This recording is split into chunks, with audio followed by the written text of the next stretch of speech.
Compañeros y público en general, mi nombre es Isnelia Costa y soy cursante de la carrera de Derecho en el sexto trimestre en la Universidad Bicentenaria de Aragua. Me complace darles la bienvenida a esta exposición sobre la apasionante y compleja área de la medicina legal. A lo largo de esta jornada exploraremos juntos la interacción entre la medicina y el mundo del derecho, un espacio donde la precisión científica se pone al servicio de la justicia. La medicina legal, también conocida como medicina forense, es una especialidad médica que aplica los conocimientos médicos y científicos a la investigación de hechos que pueden tener repercusiones legales, y su objetivo principal es auxiliar a las autoridades en la búsqueda de la verdad y la justicia, aportando información y un análisis objetivo basados en la evidencia científica. A lo largo de esta exposición profundizaremos en los diversos campos de la medicina legal, desde la tanatología hasta la psiquiatría forense, descubriendo cómo la ciencia médica se convierte en una herramienta invaluable para la justicia y cómo los profesionales de esta área trabajan incansablemente para esclarecer la verdad y proteger a la sociedad. Les invito a acompañarme en este viaje por el apasionante mundo de la medicina legal, donde la ciencia y la justicia se unen para construir un mundo más justo y seguro. Tanatología forense. ¿Qué es? Es la rama de la medicina legal que se encarga del estudio del cadáver, sus fenómenos evolutivos y las técnicas para su análisis. Objetivos: determinar la causa de la muerte, establecer la data de la muerte, determinar el modo de la muerte, aportar información para la investigación criminal. Metodología: análisis del cadáver, estudios de laboratorio y técnicas de imagen. La muerte marca el inicio de una serie de cambios fascinantes en el cuerpo humano, conocidos como la evolución del cadáver, proceso dividido en etapas tempranas y tardías. Se caracteriza por la descomposición gradual de los tejidos y la transformación del cuerpo en una estructura ósea. Etapa temprana: enfriamiento. La temperatura corporal comienza a descender a partir del momento de la muerte, siguiendo la curvatura específica hasta alcanzar la temperatura ambiente. Este proceso se ve afectado por diversos factores como la temperatura ambiental, la causa de la muerte y la contextura del individuo. Rigidez cadavérica. Los músculos se contraen y se endurecen empezando por la cara y el cuello y extendiéndose al resto del cuerpo en un lapso de 2 a 4 horas. Esta rigidez se mantiene hasta aproximadamente 24 horas después de la muerte y luego comienza a disminuir gradualmente. Livideces. La sangre se acumula en las zonas más bajas del cuerpo debido a la gravedad, lo que produce manchas de color rojo violáceo en la piel. Estas manchas también pueden cambiar de posición si se mueve el cuerpo. Deshidratación. Los tejidos del cuerpo pierden agua, lo que provoca que la piel se vea seca y arrugada. Etapa tardía. Putrefacción. Las bacterias descomponen los tejidos del cuerpo generando gases, olores fétidos y cambios en la coloración de la piel. Este proceso inicia en el abdomen y se extiende por el resto del cuerpo. Antropofagia. Insectos y animales carroñeros comienzan a consumir los tejidos del cuerpo. Momificación. En ambiente seco, el cuerpo se deshidrata y se conserva sin descomponerse completamente. Esqueletización. Los tejidos blandos se descomponen por completo, dejando solo el esqueleto. Un trasplante es un procedimiento médico complejo que consiste en sustituir un órgano o tejido o célula que están enfermos o dañados por otros sanos. Estos últimos pueden venir de un donante vivo, un familiar, amigo, persona compatible que dona voluntariamente parte de su tejido o un órgano. Un donante fallecido, un individuo que ha fallecido y ha dado su consentimiento para la donación de órganos o tejidos. Objetos. El objeto de un trasplante es restaurar las funciones fisiológicas perdidas debido a una enfermedad o un daño. Esto puede salvar la vida del receptor o mejorar significativamente su calidad de vida. Tipos de trasplante. Autotrasplante. Se realiza con tejido o un órgano del mismo paciente. Alotrasplante. Se realiza con un tejido o un órgano de otro individuo de la misma especie. Isotrasplante. Se realiza con un tejido o órgano de un gemelo idéntico. Xenotrasplante. Se realiza con un tejido o un órgano de una especie diferente. Importancia: salvar vidas.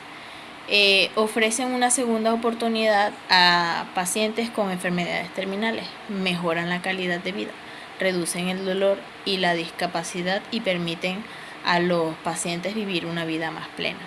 Reducen los costos a largo plazo, son más económicos que la diálisis o el tratamiento de enfermedades crónicas. Órganos simples. Los órganos simples son aquellos que están presentes como un solo órgano. Algunos de los ejemplos de los órganos simples incluyen el corazón, el estómago y el cerebro. Los órganos dobles son aquellos que están presentes como un par de órganos en el cuerpo. Tenemos como ejemplo los pulmones y los ojos. Los órganos múltiples son aquellos que están presentes como más de 2 órganos en el cuerpo. Algunos ejemplos de ellos pueden ser las vértebras y los dientes.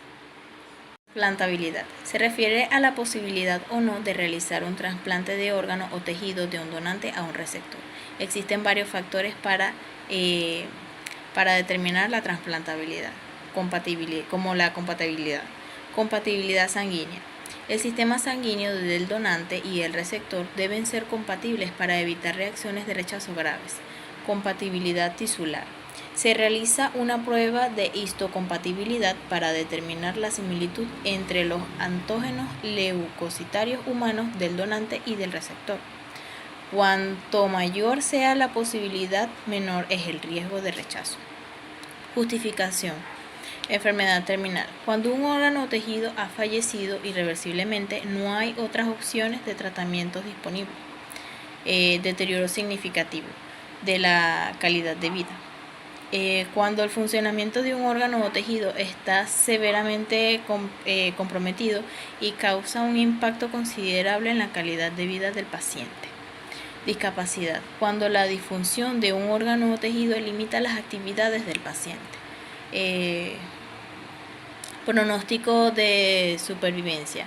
Cuando el trasplante es la única opción que ofrece una esperanza de vida significativa al paciente. Gratuidad. La mayoría de los países, incluyendo Venezuela, han adoptado el principio de la gratuidad en los trasplantes de órganos y tejidos. Este principio se basa en los valores éticos como la equidad y la justicia social y el altruismo. Se busca garantizar que el acceso a los trasplantes no esté limitado por la capacidad económica de los pacientes. Argumentos a favor. Equidad. Brinda igualdad de oportunidades a todos los pacientes que necesitan un trasplante, independientemente de su nivel económico. Evita la comercialización de órganos. Protege a las personas vulnerables de la explotación y el tráfico de órganos. Prioriza la necesidad médica. Garantiza que la selección de los receptores se base en criterios médicos objetivos, no en la capacidad del pago. Eficiencia. Reduce los costos administrativos y la complejidad del sistema de trasplante. Argumentos en contra. Escasez de órganos. La gratuidad no incentiva a la donación altruista de los órganos, lo que limita la oferta de los órganos disponibles.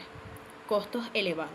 Los trasplantes son procedimientos costosos que requieren financiamiento público o de seguros médicos.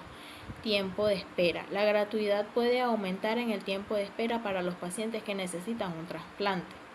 Posible mercado negro. La prohibición de la venta de los órganos podría generar un mercado negro ilegal. Alternativas de la gratuidad. Sistemas de reembolso. Los pacientes podrían recibir reembolso por los gastos incurridos en la donación o el trasplante. Incentivos de la donación.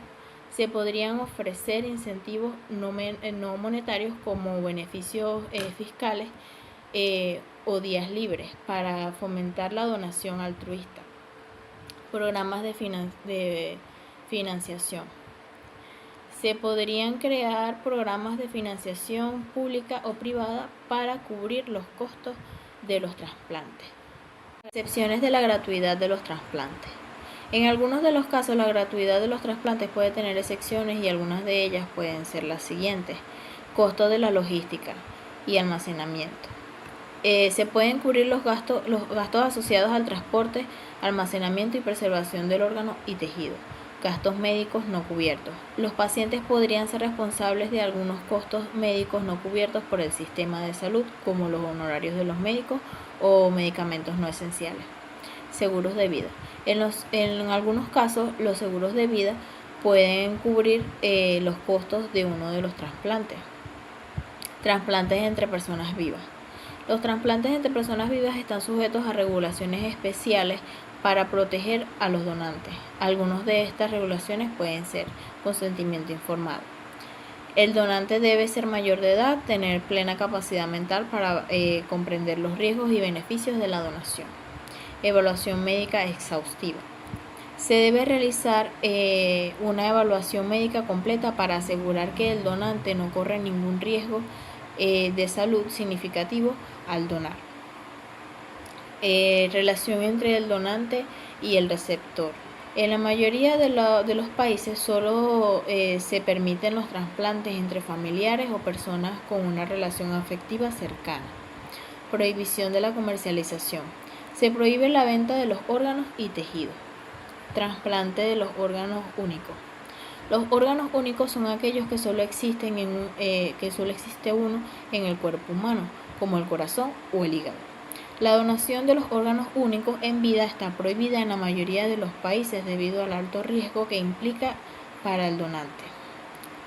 Consideraciones adicionales. La equidad. Es importante que las excepciones de la gratuidad no generen desigualdad en los accesos de los trasplantes.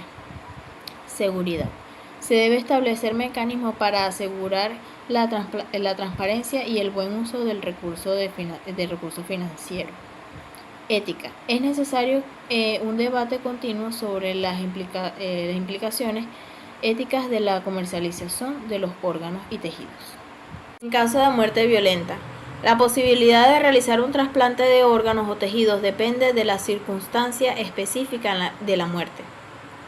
Se debe considerar las causas de la muerte, el estado del órgano y las leyes locales sobre la donación del órgano. Factores a considerar. Causa de la muerte. Si la muerte se debe a un trauma severo, los órganos podrían no ser viables para un trasplante. Estado de los órganos. Los órganos deben estar sanos y funcionar correctamente para ser trasplantados. Leyes locales. Las leyes de cada país regulan la donación de órganos en caso de la muerte violenta. Algunos de los casos requieren que el consentimiento de familiar para la extracción de los órganos. Consideraciones legales. La ley sobre el trasplante de órganos y materiales anatómicos en seres humanos de la Gaceta Oficial 4497, extraordinario del 3 de diciembre de 1992, es la principal normativa que regula la donación y el trasplante de órganos y tejidos en Venezuela. Objetivo de la ley: regular los procedimientos para la donación y el trasplante de órganos y tejidos con fines terapéuticos, de investigación o de docencia. Garantizar la gratuidad de la donación y el trasplante. Proteger la vida y la salud de los donantes y receptores. Promover la donación altruista de los órganos y tejidos. Derechos a disponer del propio cuerpo. El derecho a disponer del propio cuerpo es un derecho fundamental reconocido en diversas normativas internacionales y nacionales.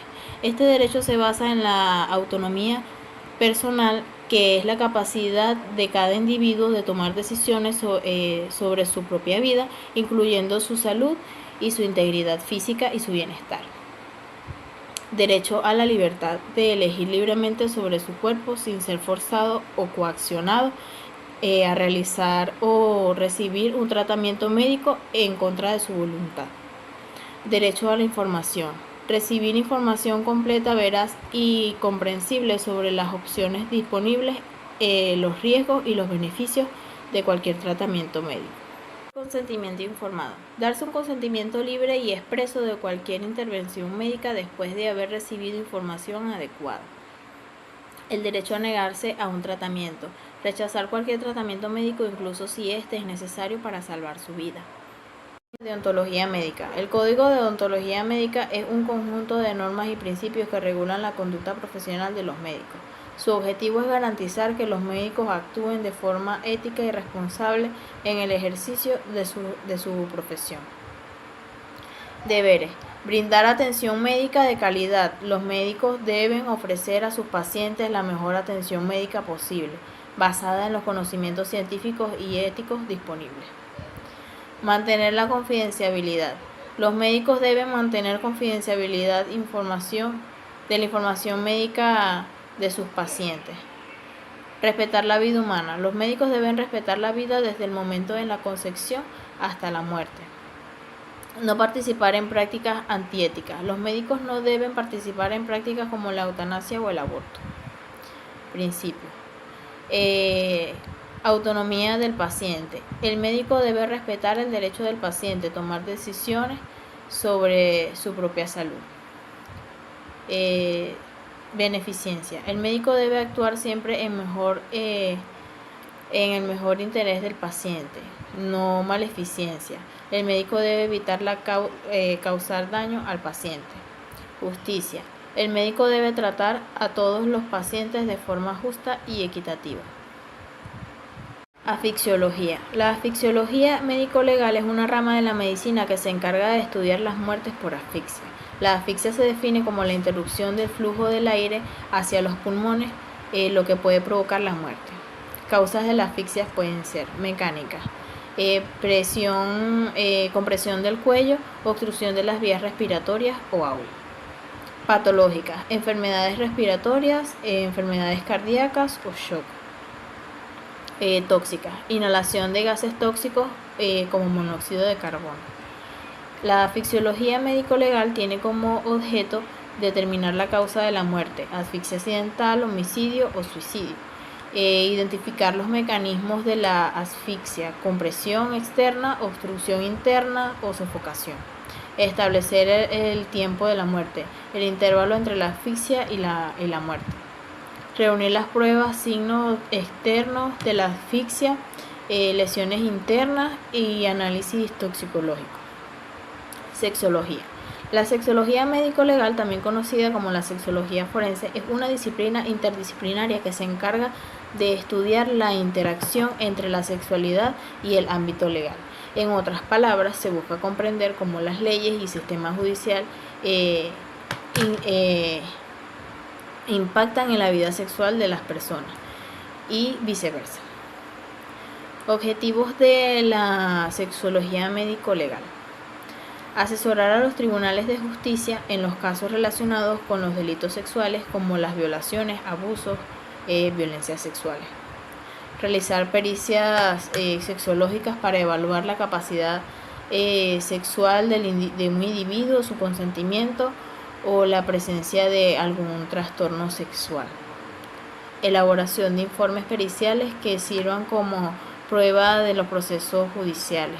Brindar apoyo y tratamiento de las víctimas de violencia sexual. Promover la educación sexual y prevención de delitos sexuales. Campos de aplicación. En el derecho penal. En casos de delitos sexuales, la sexología médico-legal puede ayudar a determinar la culpabilidad o inocencia del acusado, así como la gravedad del delito. Derecho civil. En los casos de divorcio, nulidad de matrimonio o custodia de los hijos, la sexualidad médico-legal puede evaluar la capacidad sexual de los cónyuges o índole de protección para cuidar a los hijos. Derecho laboral. En los casos de acoso sexual o discriminación por motivos de orientación sexual, la sexología médico-legal puede ayudar a determinar si ha sido producida una violación de los derechos del trabajador. Obstetricia. La obstetricia médico-legal es una subespecialidad de la medicina que se centra en la aplicación de los principios y conocimientos obstétricos en el contexto legal y forense. Esta área de estudio se encarga de analizar las situaciones en las que la atención obstétrica se relaciona con los aspectos legales con el objetivo de proteger los derechos tanto de la madre como del niño. Alcance de la obstetricia médico-legal. Consentimiento informativo. Se asegura que la madre recibe información completa y precisa sobre los riesgos y beneficios de las diferentes opciones de atención obstétrica, permitiéndole tomar decisiones informadas sobre su cuidado. Confidencialidad. Protege la privacidad de la información médica de la madre, incluyendo su historial médico y los detalles de su atención prenatal, parto y posparto. Negligencia médica. Investigan los casos que se sospecha que la atención obstétrica inadecuada haya causado daño a la madre o al niño. Muerte fetal y neonatal. Analiza las causas de muerte fetal y neonatal, determina si se pudo haber evitado. Abuso y violencia obstétrica. Investiga los casos de violencia física, verbal, psicológicas contra la madre durante el embarazo, parto o posparto. Maternidad subrogada. Asesora en los aspectos legales y éticos de la maternidad subrogada. Interrupción del embarazo. Interviene en casos de aborto legal evaluando las condiciones médicas legales legales que lo justifican. Aborto criminoso. El aborto criminal, también conocido como el aborto ilegal o clandestino, se refiere a la interrupción del embarazo que se lleva a cabo fuera del marco legal vigente en un país o territorio determinado. Características. Ilegalidad. Se realiza en contravención a las leyes del país donde se practica. Falta de seguridad. Se lleva a cabo sin las medidas médicas y sanitarias adecuadas, poniendo en riesgo la salud e incluso la vida de la mujer. Métodos de riesgo. Se emplean métodos rudimentarios e inseguros para provocar la interrupción del embarazo, como el uso de sustancias abortivas sin control médico, golpes en el abdomen, la introducción de objetos punzantes en el útero. Secreto. Se realiza en secreto por miedo a las represalias legales o sociales. Estigma social. Las mujeres que recurren a un aborto criminal son a menudo estigmatizadas y marginadas por la sociedad. Consecuencias. Riesgos para la salud: hemorragias, infecciones, perforación uterina, sepsis e incluso la muerte. Daños psicológicos: sentimientos de culpa, vergüenza, ansiedad y depresión. Consecuencias legales. Las mujeres que practican o asisten a un aborto criminal pueden ser procesadas penalmente y enfrentar penas de prisión o multas. Consecuencias. La penalización del aborto. La principal causa del aborto criminal es la existencia de leyes que lo penalizan en la mayoría de los países de Norteamérica y del Caribe. Falta de acceso a servicios de aborto seguro. Las mujeres que viven en zonas rurales o de bajos recursos a menudo carecen de acceso al servicio de abortos legales y seguros. Estigma social. El estigma social y la discriminación hacia las mujeres que abortan también las empujan a buscar alternativas clandestinas. El infanticidio. Es el homicidio intencional de un niño o un infante, generalmente definido como un niño menor de 1 año. Es un delito grave que se castiga con penas severas en la mayoría de los países. Causas del infanticidio. Factores socioeconómicos. La pobreza, la falta de recursos y el desempleo pueden ser factores que lleven a los padres a tomar la terrible decisión de matar a sus hijos. Problemas de salud mental. La depresión, la psicosis, la ansiedad posparto pueden afectar el juicio de los padres y conducir a un acto de infanticidio. Violencia doméstica. Las mujeres que viven en situación de violencia doméstica pueden ser más propensas a cometer infanticidio. Tradiciones culturales. En algunas culturas el infanticidio se practica para controlar el tamaño de la población o eliminar a los niños con discapacidad. Psiquiatría forense. La psiquiatría forense es la rama de la psiquiatría que se ocupa de la aplicación de los conocimientos psiquiátricos y las habilidades clínicas a las cuestiones legales. Los psiquiatras forenses trabajan en una variedad de entornos, incluidos los tribunales, prisiones, hospitales, clínicas. Brindan evaluaciones y tratamiento a personas que están involucradas en sistemas legales y también pueden testificar en la corte como peritos. Algunas de las áreas que realizan los psiquiatras forenses incluyen evaluar la competencia mental para ser juzgado, evaluar el riesgo de violencia, realizar evaluaciones de cordura, brindar tratamiento a personas con enfermedades mentales que están involucradas en el sistema legal y testificar en la corte. Los psiquiatras forenses deben tener una sólida comprensión de la psiquiatría, la psicología y el derecho. También deben poder comunicarse de manera efectiva con una variedad de audiencias, incluidas jueces, abogados y jurados. Características: interdisciplinariedad. Combina conocimientos de psiquiatría a la psicología y el derecho y otras disciplinas para comprender la relación entre la mente y el comportamiento en el contexto legal. Aplicación práctica. Se aplica en diversos ámbitos del sistema legal como tribunales, prisiones, centros de menores y hospitales psiquiátricos. Evaluación. Los psiquiatras forenses realizan evaluaciones para determinar la competencia mental, el riesgo de violencia y la capacidad de culpabilidad, responsabilidad penal y necesidades de tratamiento. Diagnóstico. Emplean su conocimiento de los trastornos mentales para diagnosticar y clasificar los conocimientos de las personas involucradas en el sistema penal. Tratamiento. Ofrecen un tratamiento a las personas con trastornos mentales que están involucradas en el sistema legal con el objetivo de mejorar la salud mental y el reducir el riesgo de reincidencia.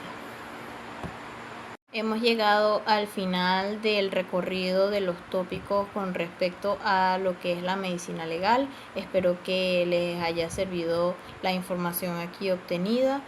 Nos vemos en otro encuentro. Gracias.